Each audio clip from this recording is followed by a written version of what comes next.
Professor Preston's class is researching statutes, and I wanted to introduce to you the idea of the statutes index. Notice how I pulled it up here by typing the name of the source and clicking on it in the list. Notice also that I am not running a general language search. We'll come back to that in a second.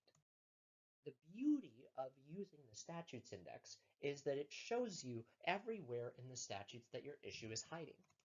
If you're going to be a dog lawyer, not a literal lawyer dog, but a dog lawyer in Illinois, you would want to know where that issue is in each of the statutes, especially if the legislature calls you something else like canines.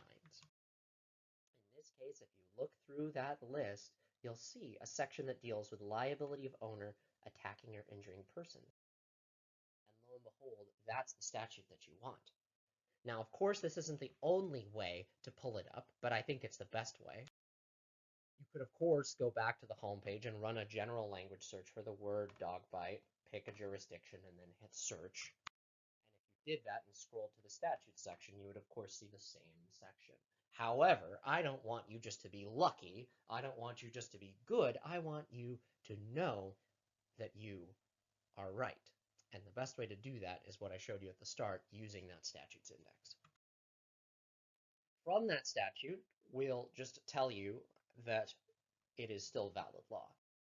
Anytime that you are looking at something that is got that negative key site treatment on Westlaw, you're going to see that red or yellow flag. Click on those flags to learn what has been coming out after the law was effective that has changed it or modified it. But anyway, back to the statute itself. What I want to do is encourage you to remember a few workflow tools like saving things to folders so that way you can keep stuff straight for next time. I also want to encourage you to left click and drag the highlight and remember that you can add notes and save things to folders that way. But what I also want to do is emphasize the notes of decisions, because that's really your other part of your research. You can access it either in that tab over here or by these headings over there. The notes of decisions are the perfect playbook for understanding how your statute has been interpreted. And like any good playbook, you've got incredible levels of precision and detail, not just run versus pass, but different types of runs, maybe different types of passes. Maybe you should click on those things to see what those cases are. If you don't see the notes of decisions like this, check out hierarchical view over here along the side. But this is a great way of knowing that the cases that you're reading are on point. They interpret this statute. They speak to this issue. And that's what you can use to build your arguments with power, precision, and in a timely fashion. Keeping in mind that once you add notes and highlighting to those things, you can go over to your folder menu and you can use that button over there for a research report. Why?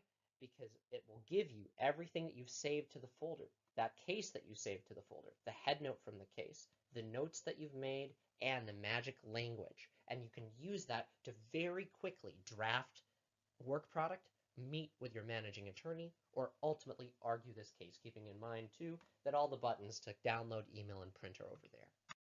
More that I would absolutely love to talk with you about, visit that lawschool.tr.com site and check out the Law School Knowledge Center. I've got more about researching using statutes over here.